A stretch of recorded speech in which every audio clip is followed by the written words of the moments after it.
Beloved, I appreciate you joining me on the Healing Streams Reflection. The title for today's post is Be Patient and Live by Faith. In 2 Peter chapter 3 verse 8, Peter exhorts us to be patient in our faith walk by saying that, but beloved, do not forget this one thing, that with the Lord, one day is as 1,000 years, and 1,000 years as one day. Beloved, there will be situations in the year ahead when your patience is tested. You may be waiting on a child to complete a task. You may be waiting for a boss to respond to your request in your workplace.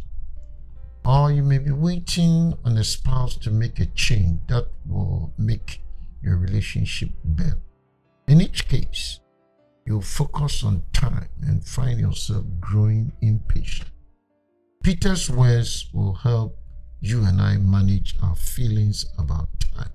Peter wrote that with God, a day or a minute is like 1,000 years, and 1,000 years is like one day or any other measure of time. In other words, time to God is not the same as time is to us. God is outside of time.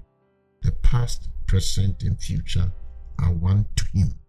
Time to us is temporal and relative. Time to God is eternal.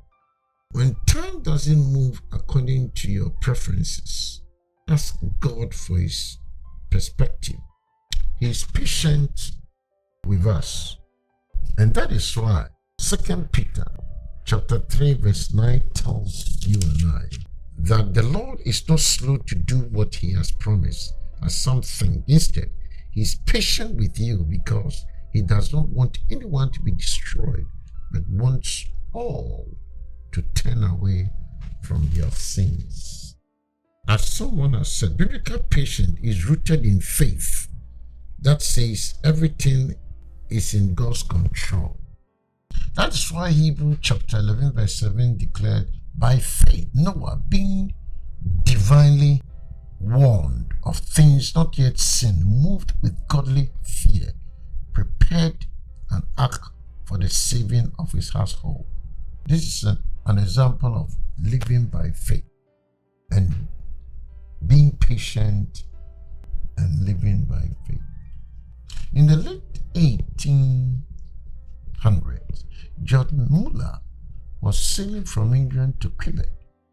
The ship entered the fog bank and the captain stopped the ship. Muller and the captain went below decks to pray for the lifting of the fog.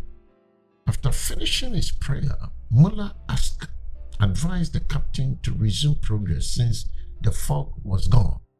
Returning topside, the men found that the fog was indeed gone, and Muller kept his appointment in Quebec. Muller's prayer is an example of faith, being certain of what we do not see. Hebrews 11:1. Beloved, it doesn't take faith to believe what we can see, but it does take faith to believe what we can't see. Another example is Noah. By faith, he obeyed God and built a huge boat on a dry land in anticipation of a coming flood, who took many years to happen.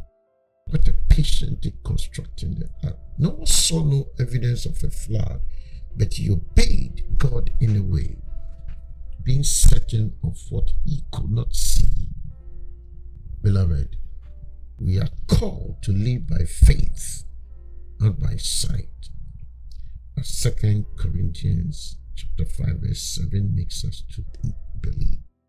When God calls you, say yes by faith. The same George Muller said this: the beginning of anxiety is the end of faith, and the beginning of true faith is the end of anxiety. Beloved, think through this statement. Hopefully, the Lord will give you understanding. May the good Lord